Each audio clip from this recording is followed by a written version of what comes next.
From Hollywood, it's time now for... Johnny Dollar. This is the police operator. Are you the party who called for an ambulance? Yes, didn't you get it? It's on the way, sir. I'm calling to verify the circumstances. Attempted suicide by gas. Yes, sir, we have that. The victim's name? Sheldon Forbes, Forbes. Forbes? And your connection, sir? Relative, perhaps? No relation. Insurance investigator. I just found him. Will you please remain there until the officers arrive? Are you kidding? I asked you, but... Oh, well, thank you very much.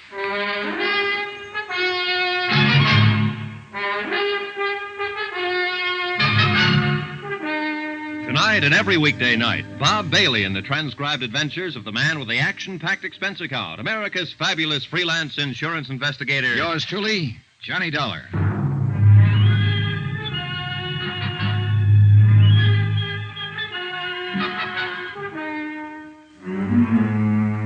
Expense account submitted by Special Investigator Johnny Dollar to the Continental Adjustment Bureau, 418 Elizabeth Avenue, Hartford, Connecticut. The following is an accounting of expenditures during my investigation of the Forbes matter. Sheldon Forbes pleaded guilty to a $4,285 embezzling charge. He waived jury trial and was awaiting sentence when he was bailed out of jail, went home, and turned on the gas. 30 seconds after I dragged him from the apartment, I called the police emergency squad. In a matter of minutes, they arrived, and a couple of interns were working on Forbes with a pull motor in that dingy, dirty, badly lighted hallway. There was no telling how much gas Forbes had breathed in, or for how long a period after he went into his apartment the gas jet had been open. Hand me that hypo, Al. Thanks. Swab. Okay. He alive? Barely. You the fellow who found him, mister? Yeah. Hard to say what can happen on these kind. That shot I just gave him should produce some reaction.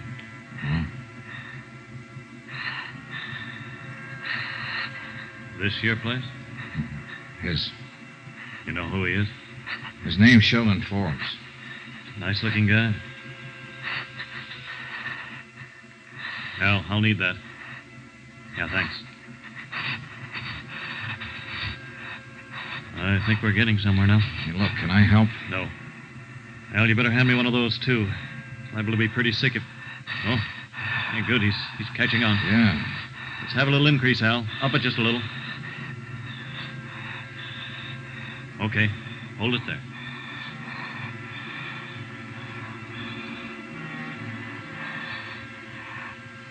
The intern and his assistant worked quietly and methodically. There was nothing I could do but stand and watch. After about a half an hour, the color of Forbes' skin seemed to me a little more close to normal. His eyes were still closed, though, and he showed no signs of movement. I waited.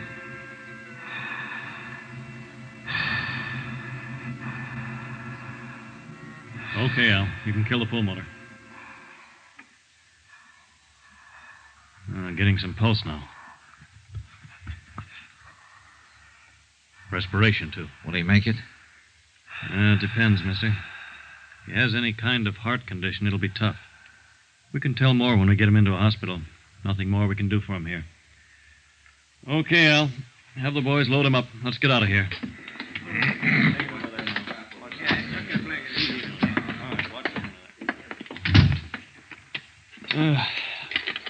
Now, mister, you say he's a friend of yours? Just someone I knew. He's got you to thank, in case he makes it. Where'll he be? We'll take him over to Bellevue. All attempted suicides get over there. Mm-hmm. I'd like to talk to him when he comes around. Any idea when that'll be? No telling. Better phone in first. Police will want to talk to you. You give identification to headquarters when you called in? Yeah. Yeah, that's the third one tonight. What is it, the weather? Not for him. My job is to handle him, but I wonder why they do it. Oh, this guy's got a problem.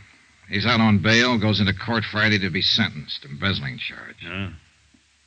Seemed like a nice guy to look at. I think he probably is a nice guy. Well, I thought you said he was an embezzler. I did. Well, be sure and call in. Yeah, sure, Doctor. Thanks. Good night. The uniformed officers outside the apartment house questioned me thoroughly regarding the circumstances of the attempted suicide. I told them what had occurred and gave them my business address for reference. They asked me to ride over to the station with them and verify the facts. I did. All of that took about 2 hours. When I was finished, I put in a call to Bellevue. No change in Sheldon Forbes' condition. Expense account item 9, $280, 1 theater ticket. That's what it cost me to see the last 15 minutes of a fairly bad musical play at the Empress Theater. When it was over, I walked around to the stage entrance. Didn't quite get that, mister. $1. Dollar? Oh, Mr. Dollar. Uh-huh. Well, what can I do for you?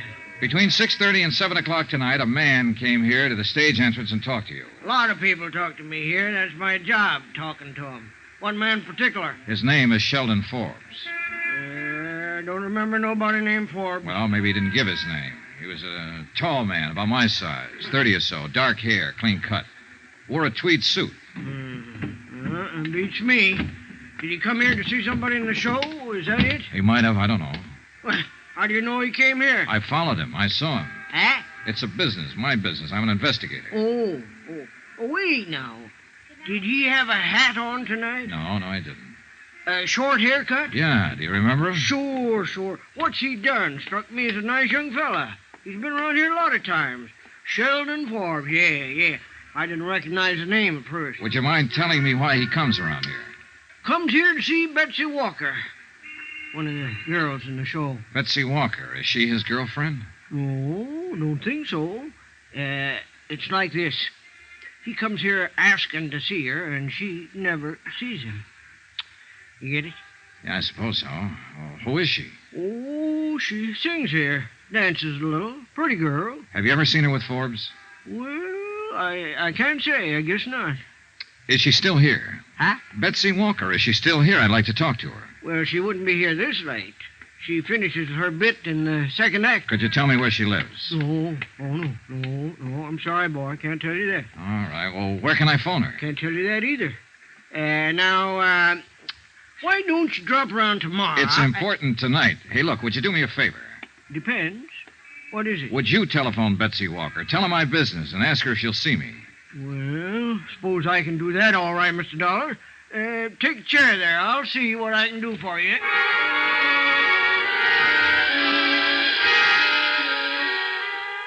The doorman did all right. Expense account item 10, $2.65, cab fare. I gave up my rented car and had the cab driver find the address Betty Walker had given. It was a rather nice apartment in a rather nice part of town, and it was almost 1 a.m. when I got there. She met me at the door, wrapped in a chenille dressing gown with cold cream on her face. Miss Walker? You must be Mr. Dollar. Yes. Now, just wait a minute. Do you mind if I see some kind of identification or something like that? Oh, no. There you are. Hartford, Connecticut. Oh, you'd be surprised at some of the things some men will try. Come in, please. Thank you. I didn't quite understand Frank on the telephone. Frank? Oh, the doorman at the theater. Yes. I didn't know quite what to make of it. Goodness, are you really an insurance detective? Yes, and I'd appreciate you letting me see you tonight, Miss Walker. Sit down. Can I fix you a drink? No, thanks.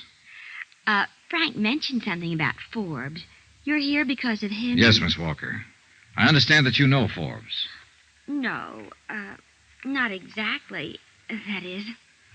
There's some reservation in the way you say that, Miss Walker. You know his name. Yes, I know the name. Can I ask you what this is all about? Routine investigation. I'm curious. How did you get my name? How am I connected with Sheldon Forbes?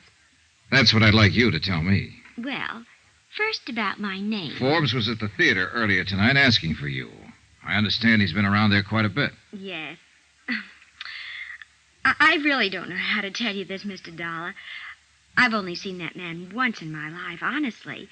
He's really quite impossible.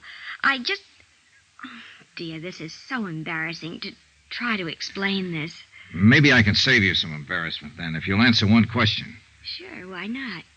Did Sheldon Forbes ever give you any presents? Yes. What?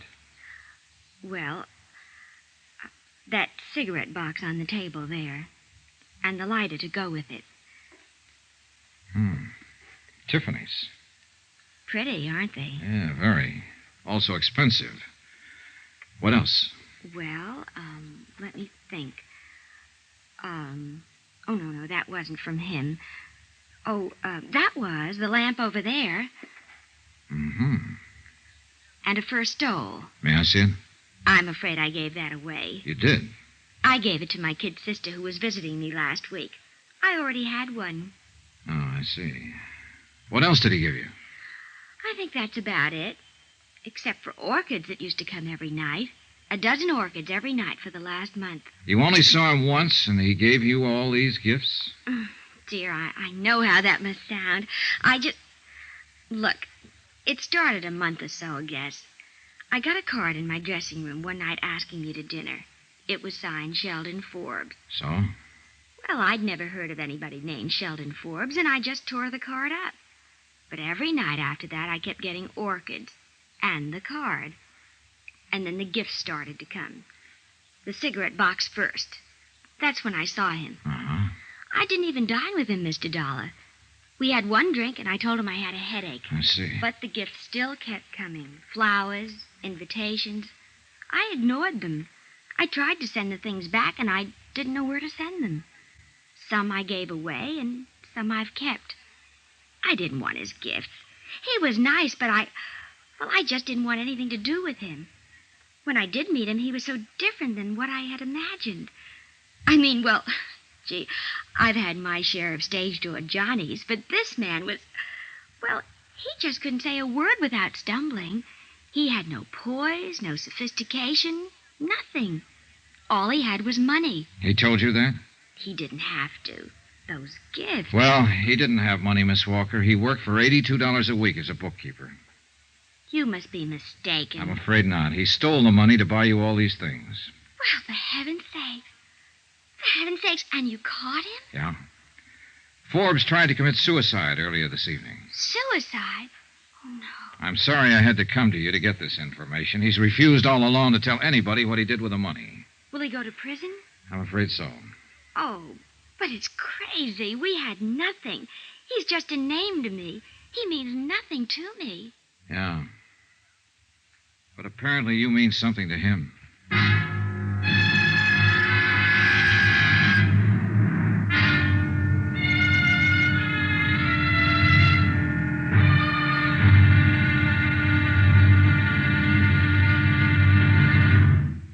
There'll be another intriguing episode in our story of the Forbes matter tomorrow. Tomorrow, proof that $4,285 worth of unrequited love can spell 3 years of prison. But sometimes there's an angle. In this case, a rather startling one. Join us, won't you? Yours truly, Johnny Dollar.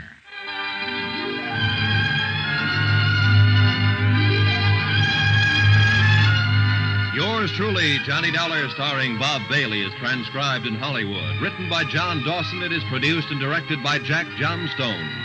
Be sure to join us tomorrow night, same time and station, for the next exciting episode of Yours truly, Johnny Dollar. Roy Rowan speaking.